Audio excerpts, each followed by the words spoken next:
الدین صاحب قبلہ امجدی خلیفہ حضور یزدانی میاں تو خیرہ شریف ان کے خلیفہ ہیں الحمدللہ.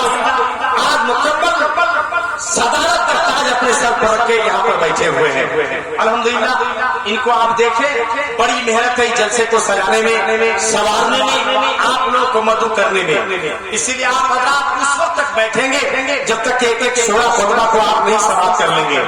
اور میں آپ کو بتا دوں آج کی قیادت صوفی محترم مجاہد دورہ حضرت صوفی منصور شاہ صاحب قبلہ صابری چشتی نظامی الحمدللہ ان کی یہ قیادت ہے.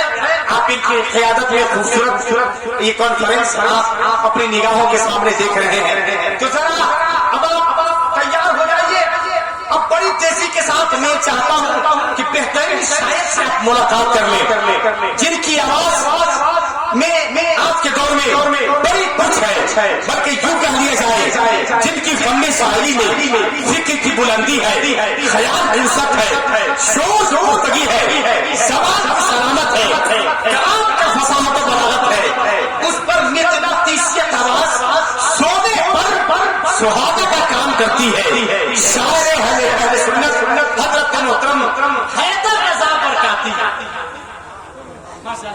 آئیے جلسہ یہاں سے رنگ پکڑ لیں, آپ لوگ تر و تازہ ہو رہیے, اپنے ہاتھوں کو اٹھائیے, استقبال کر لیجیے. ذرا آپ مجھے اپنے آپ کو سپورٹ دے دیں, آپ میرا حوصلہ بڑھا دیں, میں آپ کا حوصلہ بڑھا دیتا ہوں. اس لیے جتنے علماء شورا ہے میری خواہش یہ ہوتی ہے کہ اچھے لوگوں سے آپ ملاقات کریں.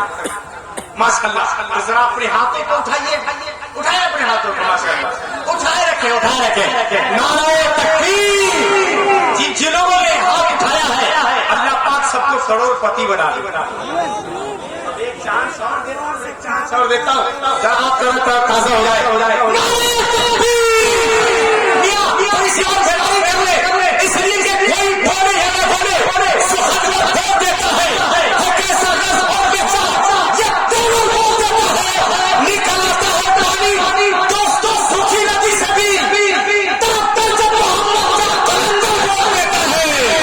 نعرہ تکبیر, نعرہ رسالت, علماء اہل سنت, فیضان صابر پاک کون بھائیس.